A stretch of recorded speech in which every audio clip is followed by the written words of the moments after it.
nos acompaña aquí en el estudio la maestra Ischel Guadalupe, experta en derechos humanos, justicia social y violencia de género, entre otros. Maestra, bienvenida, muy buenos días. Muy buenos días, David. Gracias por permitirme estar aquí, a ti, a tu equipo y a tu audiencia.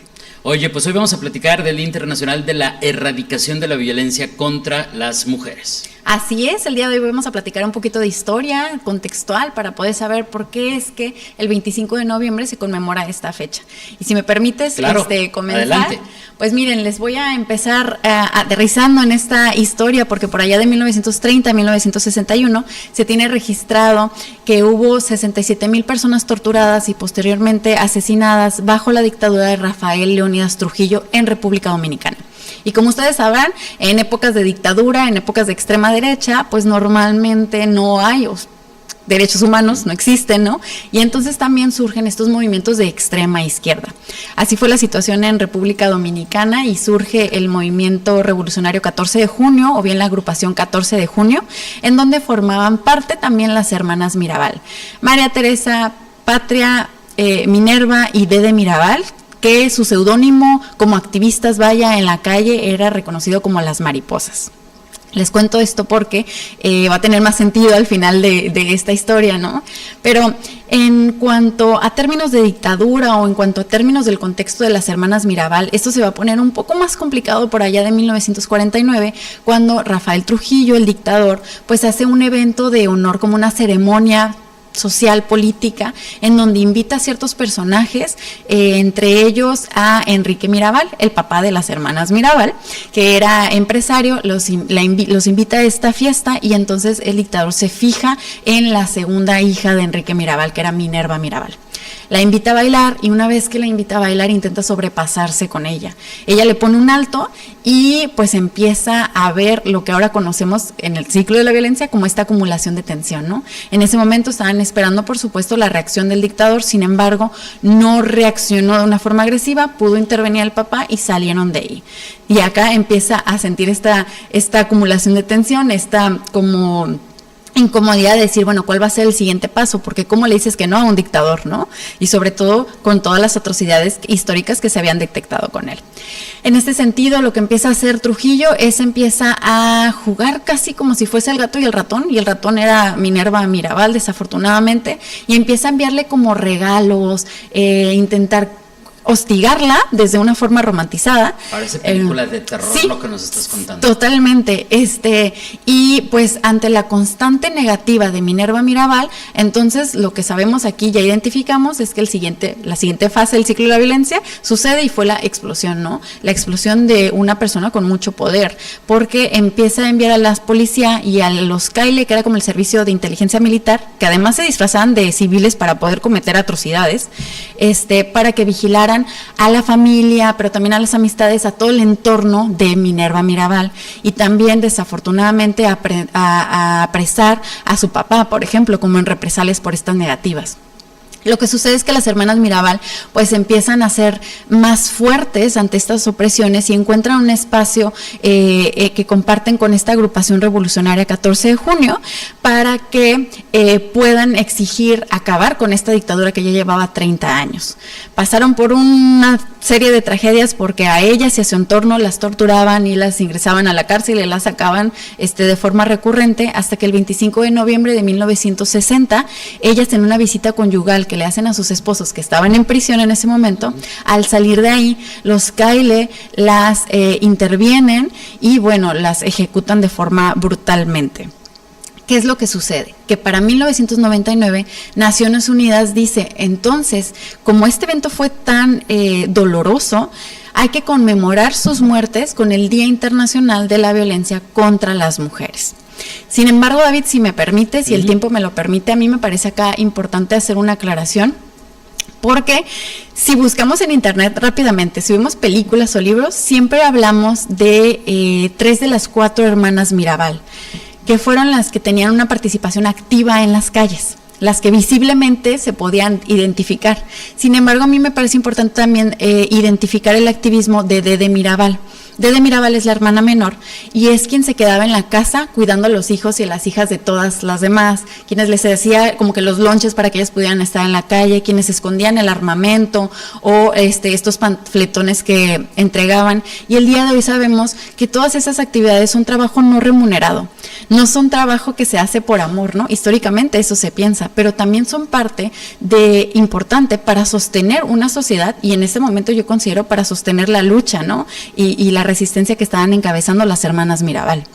Ahora, tengo entendido que esa época de esta dictadura de Trujillo era una en la que se cometían todo tipo de atrocidades y evidentemente desapariciones, asesinatos, tortura, pero que era muy común, aunque evidentemente pues quién lo iba a denunciar ante el miedo que había, pero era muy común que en el caso de las mujeres hubiera tortura sexual.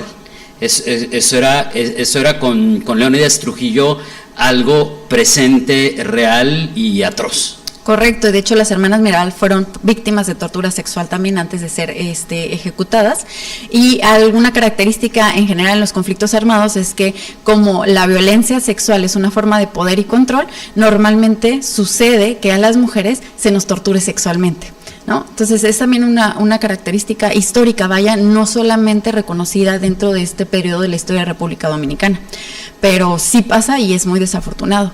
De hecho, me parece importante mencionar, unos días antes del asesinato de las hermanas Mirabal, Minerva Mirabal dijo: si me matan, sacaré los brazos de la tumba y pelearé más fuerte o gritaré con más fuerza. Ha sido una paráfrasis, ¿no? Por supuesto, de esto. Y me parece bien simbólico porque efectivamente fue a raíz de su asesinato que el día de hoy podemos platicar y estar aquí sobre formas de prevenir la violencia contra las mujeres y sobre todo en esta extrema violencia de tortura sexual en los conflictos armados, pero también de feminicidio, porque lo que ellas vivieron fue un feminicidio. Y que, insistiendo en la parte del reconocimiento de la participación de Dede Mirabal, la hermana menor, pues es que ella, como no estaba con las hermanas cuando las intervienen para ejecutarlas, ella es quien se encarga también de difundir el mensaje y la historia de lo que sucedieron sus hermanas, e incluso otorga su patrimonio como un museo nacional en República Dominicana. Entonces ha sido una persona que, desde mi opinión, ha sido muy activista y que debe ser reconocida también como la mariposa. Y que además, por lo que entiendo, en función de lo que estás explicando, pues finalmente se queda a cargo pues de todos de sus hijos y de sus sobrinos. Sí, de sus hijos, de sus sobrinos, pero también un poco de la alimentación del hogar y de la familia, porque cuando estás en estos conflictos armados o en la calle, pues de pronto esas como que necesidades básicas las vamos dejando de lado, ¿no? Y ella es quien empieza a hacer todas esas actividades de trabajo no remunerado que hoy podemos nombrar, pero que históricamente se ha considerado que es una responsabilidad de las mujeres por un trabajo de cuidados o por amor. Claro, y ojo, estamos hablando, a mí parte de lo que me impresiona, además de lo evidente, maestra, es que estamos hablando de ayer, o sea, de repente decimos 1960, ¿no? Más o menos. Sí. En la línea de la historia fue hace poquito, o sea, fue hace nada. O sea, estamos hablando de que este tipo de atrocidades se cometían hace muy poquito tiempo y que, ya trasladándolo a esta fecha, lamentablemente todavía hay grupos, hay gobiernos, hay sectores que quieren dar pasos para atrás, como lo he mencionado varias veces, en estos temas una y otra vez. O sea, este tipo de luchas, en este momento estamos hablando de, ¿cuál es el apodo? Se me escapó. Las mariposas. Las mariposas, dice, pero la lucha de las mariposas no solamente se mantiene, sino que hay una lucha constante de mantenerlo para no dar pasos hacia atrás. Sí, y también reconocer que hay una lucha también en América Latina, porque de pronto también la historia de las mujeres o la historia en general se ha visto ofuscada por el lado occidental o por mujeres caucásicas principalmente. Entonces, reconocer que tenemos un día internacional porque hubo lucha en República Dominicana también me parece importante resaltarlo, ¿no?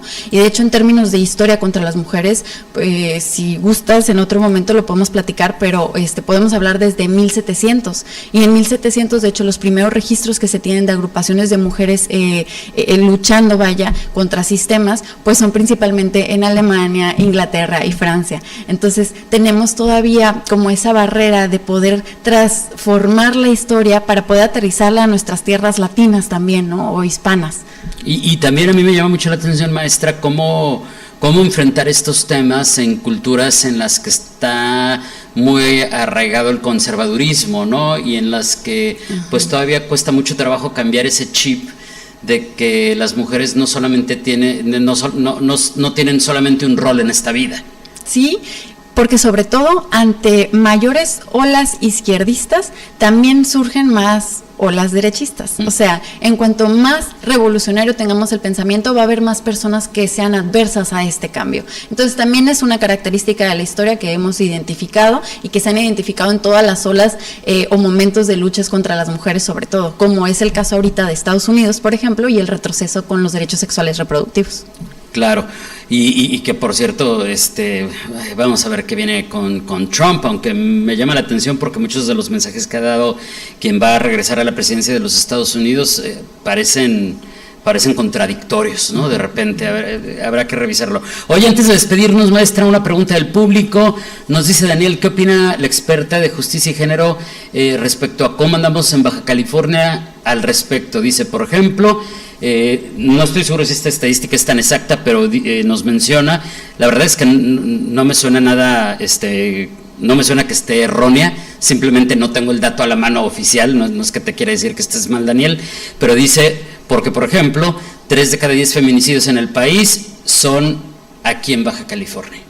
Muy bien, mira, 7 de cada 10 en Baja California, 7 de cada 10 mujeres son víctimas de violencia en nuestro país, ya lo habíamos platicado en alguna ocasión. Sí estamos dentro de los primeros lugares como Baja California de feminicidios, sin embargo tenemos que identificar también que hay todo un trabajo detrás, principalmente de las activistas, para que los asesinatos de las mujeres cometidos de forma violenta sean registrados como feminicidios, es decir, para que se puedan iniciar una investigación con perspectiva de género. Entonces, ante estadísticas de feminicidio, tenemos varios análisis que podemos realizar. El primero es que si se registrasen todas las muertes violentas de mujeres como feminicidios, esta estadística va a incrementar.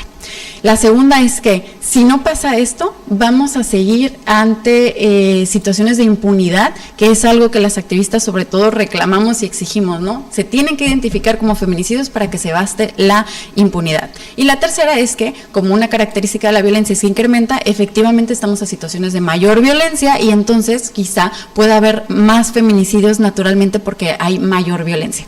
Claro, y ya después también, maestra, nos lo llevamos de tarea hablar de las desaparecidas, sí. que creo que es otro temazo que también juega en este mundo de las versiones oficiales, las estadísticas y las acciones en materia de políticas públicas, pero como bien dices, también de las activistas.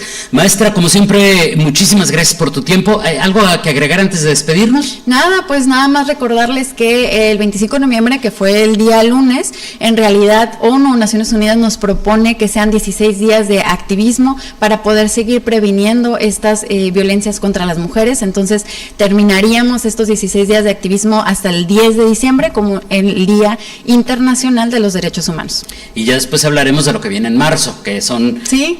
temas que finalmente se concatenan. Maestra, como siempre, muchísimas gracias. Excelente fin de semana. Gracias, David, para ti. Hasta luego. Gracias a tu audiencia. Es la maestra Ixchel Guadalupe, experta en derechos humanos, justicia social y violencia de género.